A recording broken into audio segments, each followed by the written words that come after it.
Hello, I'm Mercedes Stephenson, and this is the West Block, Politics, Perspectives, and Players. For more than a year, 250 Canadian troops have been trying to bring peace and stability to Iraq by training Iraqi forces in things like medical assistance and defusing bombs. We sat down with the man who commanded not only the Canadians in the country, but the entire NATO mission there, all 580 NATO troops, about what the mission is trying to accomplish and whether they're having success in a country that appears to be increasingly troubled. Major General Dany Fortin, who was in command of the NATO mission and 580 troops, including the Canadians, has just returned home from Iraq. Well, welcome home to Canada and welcome to the show. Thank you, Mercedes. It's great to be here. You've spent an extensive amount of time in Iraq. You were right in Baghdad. You were heading the NATO mission there. You had a similar mission that you were involved in at a senior level in Afghanistan as well. And I think more Canadians are familiar with that Afghanistan mission. So can you do a bit of a compare and contrast for what that mission was like in Afghanistan versus what you were doing in Iraq? Well, there's a lot more differences than there are similarities between the situation in Afghanistan and Iraq. And in my experience back decade ago in Afghanistan was with Task Force Kandahar, where the problem set was completely different and the type of operations are different.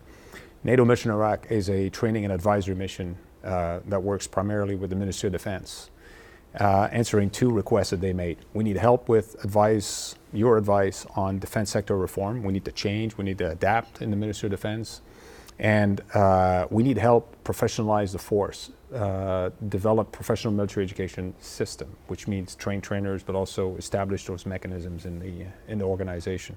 That's part of what I wanted to talk to you about, because there is the military training mission, but there's the broader question of how to stabilize Iraq. Yeah. What are the efforts beyond the schoolhouse training going on to try to ensure the continuity of that stability that you're trying to develop in the middle of what is still a country in chaos in some parts? Yeah, well, it's the problems are multifaceted in Iraq, and there are multiple stakeholders. And NATO, long story short, NATO decided to, upon request from the government of Iraq, deploy this mission to, in many ways, to supplement and complement efforts undertaken by other organizations. The coalition, the global coalition, the European Union advisory mission, that works primarily with the Ministry of Interior, other entities that work with different groups. So there was a need for, with Ministry of Defense, for changes at the institutional level and train trainers in new areas, and also some of the efforts from the coalition moved over to fall under NATO Mission Iraq. With all due respect, we've heard the train the trainer before. We heard it in Afghanistan, we heard it in Iraq. Yeah. Neither place stabilized. Do you believe that this mission will have a different fate or a different effect? Yes, yeah. Why? Absolutely, and I've seen the change. So I'll give you a few examples. The bomb disposal school has been training people to go out and fight and defuse bombs. There are millions of unexploded ordnance across the country. And they've lost lives. They've lost, the bomb disposal experts that were not trained to the level that they should. So NATO Mission Iraq and partners have trained instructors with new techniques and provided a rigorous program to bring them to a certain level of proficiency. And we're now at a stage, right now, this month, Canadians are training as part of NATO Mission Iraq the instructors in that school for the last time, and come January they will run this course by themselves with Canadians providing the mentorship, ensuring that they reach the internationally recognized mine action standard. That's a reality. The military medical school, where now NATO Mission Iraq is now mentoring military professionals in the delivery of training courses for first aid and for military evacuation. Something that they hadn't done, they hadn't been able to focus on because of the demand over the last few years fighting Daesh. See, for years, they were really pumping brigades through a program so that they're ready to go and put into the fight in Mosul or in the north. Now they, a year plus ago, they were able to look back and say, we need to reinvest in our school and build our own capabilities. I could go on and on about all kinds of examples that we're really making a difference. But if we only train trainers and don't work at the institutional level to ensure that those gains are maintained, this will all go to waste.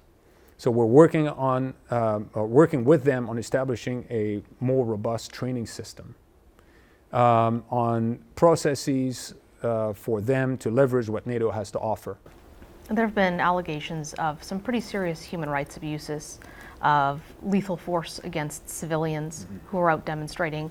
Did you have any concerns about working with the Iraqi government as partners in light of what's been happening in Iraq? What often happens is they're all painted with the same brush. Iraqi security forces are not a monolithic organization. There are groups of groups. NATO Mission Iraq works predominantly with the Ministry of Defense Forces. Ministry of Defense Forces are focusing on counter-Daesh operations. They're also protecting their infrastructure and their bases in the city and in other locations, don't get me wrong. But they are second or third row approach to dealing with protesters. It's not Ministry of Defense Forces, but Ministry of Interior Forces that have the responsibility to deal with the protests. Now, that being said, on the Ministry of Defense side, one of the things that we did in terms of cross-cutting themes is teach rule of law, operational law, gender perspectives, inclusivity in pretty much everything that we do. And together we reworked their code of conduct for the military and included in it some of the international law perspectives that were not present at the time. So that is being vehicled across their military. With the United States pulling special forces out of Syria, there's been concern about ISIS once again gaining traction. Did you see any examples of ISIS resurging in Iraq in your time there? Well, I didn't see examples because we worked in the greater Baghdad area, but as a general, of course, I'm aware of the environment, and I've tracked very carefully what is happening around us. And as a general officer, I'm always concerned with force protection, the well-being of our people, and the safety of the conduct of our operation. The operations in Syria did not affect NATO Mission Iraq. But have you seen ISIS gaining any more traction? Are you concerned that ISIS could be resurgent in the area? ISIS or Daesh is still present in the country. Daesh still commands thousands of fighters. There is a resurgence of or reemergence of the insurgency in country. But the good thing is, government of Iraq and the Ministry of Defense Forces, as well as other parts of the ISF, they are very well aware of the evolution and the tactics. While Daesh is no longer able to control terrain, they still pose a significant threat. So they are going after that. They are executing a number of security operations across the country and going after the threat. And they know that as a country, they need to address the underlying cause of conflict that's still present in the country. Are the ISIS fighters still trying to fly drones with explosives where the Canadians are stationed? I have not seen any evidence of that, but I'm not going to comment on particular force protection measures that we may or may not have to deal with that threat. Do you see an end date on the mission? Do you see a time when not just Canada's commitment, but where an international allied or NATO commitment won't be needed in the country anymore?